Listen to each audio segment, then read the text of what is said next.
샬롬, 2023년 5월 25일 목요일입니다. 기도하겠습니다. 주님, 오늘도 주의 말씀으로 하루를 시작합니다. 사랑하는 주님, 항상 기뻐하게 하소서, 쉬지 말고 기도하게 하소서, 범사에 감사하게 하소서. 예수님의 이름으로 기도드립니다. 아멘. 오늘의 말씀은 열왕기하 21장입니다. 므낫세가 왕이 될 때에 나이가 12세라 예루살렘에서 55년간 다스리니라. 그의 어머니의 이름은 헵시바더라. 므낫세가 여호와 보시기에 악을 행하여 여호와께서 이스라엘 자손 앞에서 쫓아내신 이방 사람의 가증한 일을 따라서 그의 아버지 히스기야가 헐어버린 산당들을 다시 세우며 이스라엘의 왕 아합의 행위를 따라 바알을 위하여 제단을 쌓으며 아세라 목상을 만들며 하늘의 1월 성신을 경배하여 섬기며 여호와께서 전에 이르시기를 내가 내 이름을 예루살렘에 두리라 하신 여호와의 성전에 제단들을 쌓고 또 여호와의 성전 두 마당에 하늘의 1월 성신을 위하여 제단들을 쌓고 또 자기의 아들을 불 가운데로 지나게 하며 점치며 사수를 행하며 신접한 자와 박수를 신임하여 여호와께서 보시기에 악을 많이 행하여 그 진노를 일으켰으며 또 자기가 만든 아로새긴 아세라 목상을 성전에 세웠더라. 옛적에 여호와께서 이 성전에 대하여 다윗과 그의 아들 솔로몬에게 이르시기를 내가 이스라엘의 모든 지파 중에서 택한 이 성전과 예루살렘에 내 이름을 영원히 둘지라. 만일 이스라엘이 나의 모든 명령과 나의 종 모세가 명령한 모든 율법을 지켜 행하면 내가 그들의 발로 다시는 그의 조상들에게 준 땅에서 떠나 유리하지 아니하게 하리라 하셨으나 이 백성이 듣지 아니하였고 므낫세의 꾀물 받고 악을 행한 것이 여호와께서 이스라엘 자손 앞에서 멸하신 여러 민족보다 더 심하였더라. 여호와께서 그의 종 모든 선지자들을 통하여 말씀하여 이르시되 유다 왕 므낫세가 이 가증한 일과 악을 행함이 그 전에 있던 아모리 사람들의 행위보다 더욱 심하였고 또 그들의 우상으로 유다를 범죄하게 하였도다. 그러므로 이스라엘의 하나님 여호와가 말하노니 내가 이제 예루살렘과 유다에 재앙을 내리리니 듣는 자마다 두 귀가 울리리라.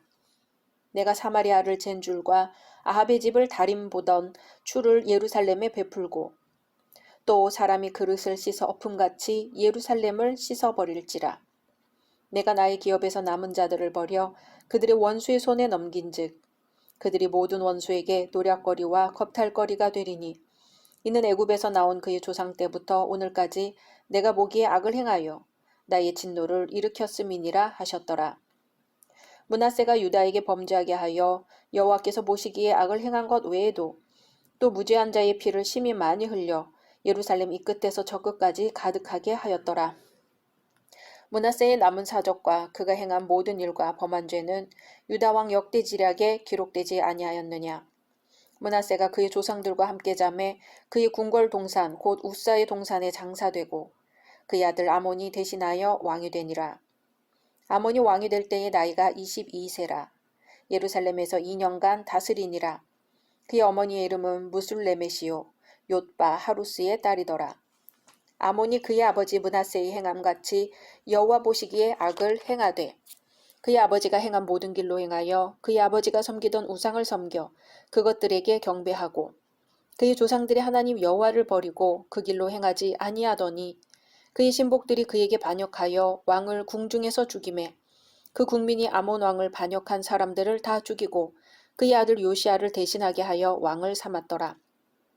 아몬이 행한 바 남은 사적은 유다 왕 역대지략에 기록되지 아니하였느냐.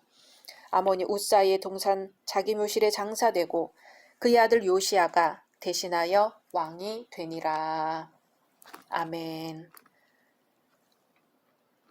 오늘 말씀의 므낫세 왕은 선왕 히스기야에 이어 55년간 통치를 함으로 남왕국에서 가장 긴 통치사를 갖고 있습니다. 그러나 하나님을 향한 새로운 신앙으로 개혁을 단행했던 아버지 히스기야와는 달리 12세에 므낫세가 즉위하자 선대 왕의 찬란한 영광은 사라지고 또다시 어둡고 절망스러운 시대를 맞이하고 있습니다. 므낫세는 하나님 앞에서 악하다고 평가받는 왕입니다. 므낫세의 범죄에 대해 성경은 3절에 그 부친 히스기야의 헐어버린 산당을 다시 세우며 이스라엘 왕 아합의 소위를 본받아 바알을 위하여 단을 쌓으며 아세라 목상을 만들며 하늘의 1월 성신을 숭배하여 섬기며 라고 합니다. 히스기야는 하나님께서 가증히 여기시는 산당과 그곳의 모든 우상들을 부수고 파괴하였습니다. 그러나 므낫세는 헐린 산당을 다시 세우며 각양 모든 우상을 다시 안치하여 섬겼습니다. 아합은 우상 숭배로 말미암아 이미 하나님의 심판을 받아 멸망받은 자의 표징입니다. 이미 이러한 사실을 알고 있으면서도 므낫세는 아합의 범죄를 재현하였습니다. 지난날의 교훈은 언제나 하나님의 경고의 의미를 담고 있습니다. 이것이 무시될 때 다시는 구제받을 수 없는 자가 되고 맙니다. 므낫세는 하나님께서 가증히 여기시는 이방의 신상들을 거룩한 성전에까지 끌어들여 제사하였습니다.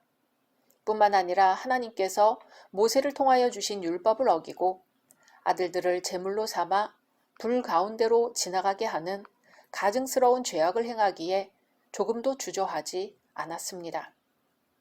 하나님의 율법은 믿는 자의 삶의 기준입니다. 왕의 통치 교과서입니다.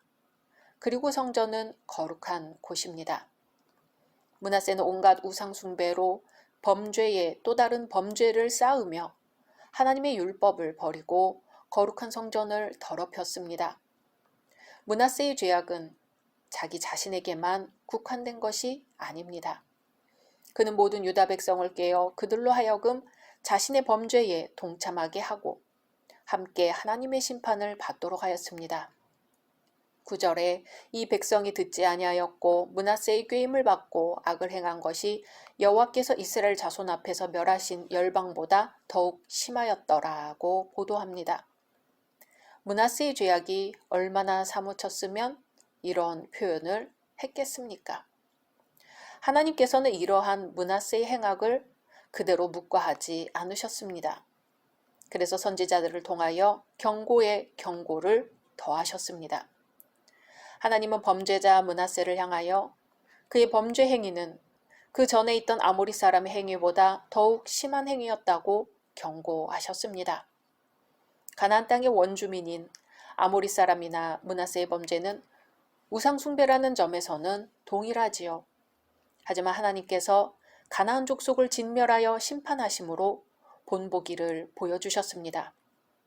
그런데도 그 땅의 새로운 주인으로 선택받은 이스라엘이 하나님을 버리고 범죄하니 경고를 받은 자가 그 죄를 답습하고 있는 것입니다.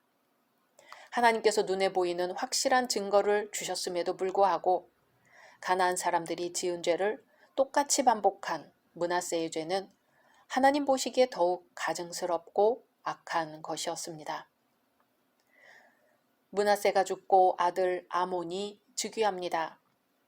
아몬은 유다의 가장 악한 왕 므낫세의 아들입니다. 불행하게도 아몬은 아버지의 길을 따랐습니다. 성경은 20절, 21절에 아몬이 그 부친 므낫세의 행함같이 여호와 보시기에 악을 행하되 그 부친의 행한 모든 길로 행하여 그 부친의 섬기던 우상을 섬겨 경배하고 라고 보도합니다. 여호와께서는 아몬의 행위를 감찰하고 계셨습니다. 성경은 22세라는 젊은 나이에 왕위에 오른 아몬이 여호와 보시기에 악을 행하였다고 기록하고 있습니다. 혈기가 방장하고 젊은 왕은 하나님이 아니라 자신을 의지했습니다.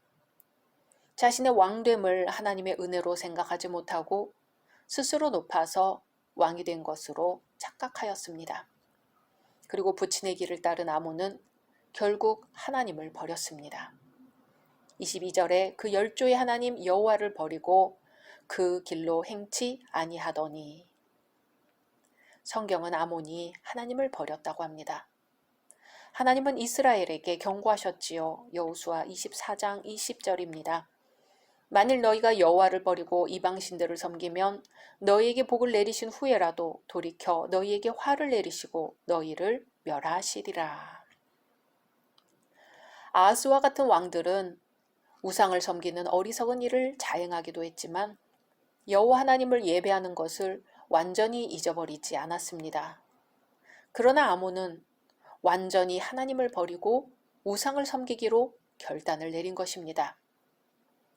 결단은 중요한 것이지요. 일생의 갈림길에서 한 번의 결단으로 일생을 비극적으로 끝낼 수도 있고 아름다운 삶으로 장식할 수도 있기 때문입니다. 그러므로 우리의 삶의 문제를 놓고 어떠한 결심을 하게 될 때에 조심스럽게 결정해야 함은 물론 그 이전에 하나님의 뜻을 알아보아야 합니다.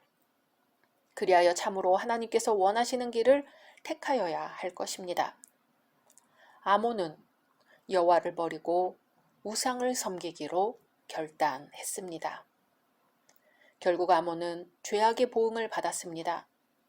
하나님의 징계는 한치의 오차도 없이 아몬에게 내려졌습니다. 가장 신임하던 신복으로부터 죽임을 당한 것입니다. 세상에 비극이 많지만 자기가 총애하여 곁에 두었던 자가 돌변하여 목숨을 빼앗으려 하는 비극보다 더 큰 비극은 없을 것입니다. 그러나 그의 이 비극은 스스로가 하나님을 업신여기고 우상을 숭배하여 자초한 일이었습니다. 이처럼 오늘날에도 스스로 패망의 길을 걷고 있는 사람들이 많습니다.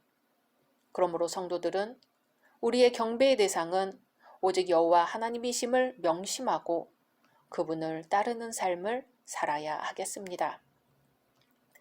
자녀들은 대체로 부모를 따르게 되어 있습니다. 아몬이 붙인 므낫세를 따라 범죄하다가 신하들에게 죽임을 당한 것은 어찌 보면 당연한 결말입니다. 그러나 히스기야의 경우는 달랐습니다. 히스기야는 악한 부친을 따르지 않고 여호와 하나님의 말씀을 따랐습니다. 이스라엘 왕들은 사람을 따라서는 안 되고 하나님의 율법을 따라야 했기 때문입니다. 아몬도 부친보다는 하나님을 따라야 했습니다. 성도는 인간의 가르침이 아니라 하나님의 말씀이 우선되는 삶을 살아야 합니다. 사람이 성공하고 잘되고 훌륭하게 되는 것은 어떻게 태어나느냐의 문제가 아니라 어떤 습관을 갖느냐의 문제입니다. 프랑스의 철학자 파스칼은 습관은 제2의 천성인데 제1의 천성을 완전히 지배한다 했습니다. 100번 동의하는 말이지요.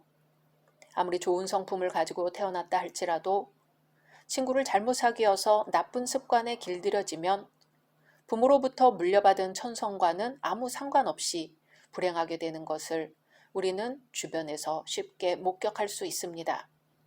그래서 습관이 참 중요한 것입니다. 사람은 어떤 습관에 길들여지느냐에 따라서 앞날이 달라집니다. 좋은 사람이 되느냐, 나쁜 사람이 되느냐 하는 것은 모두가 습관의 결정체입니다. 먹는 것, 잠자는 것, 옷 입는 것, 말하는 것, 어느 하나도 예외 없이 습관으로 몸에 배어 살아가기 때문에 좋은 습관을 선택하며 몸에 익히는 것이 매우 소중합니다. 경제학자 케인즈는 습관은 성격을 형성하며 그 성격은 곧 운명이라고 했습니다.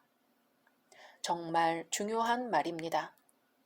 습관은 그것이 습관이기 때문에 따르는 것이지 그것이 합리적이고 올바르기 때문에 따르는 것이 아님을 우리는 알아야 합니다. 우리는 예수님을 따르는 길에서 어떤 습관을 갖고 있을까요? 그저 예배당에 왔다 갔다 하는 습관을 넘어 진심으로 마음과 정성을 다해 예수 그리스도의 제자로 사는 것이 습관이 되어야 할 것입니다. 각자 말씀 묵상하신 후 주기도문으로 마치겠습니다.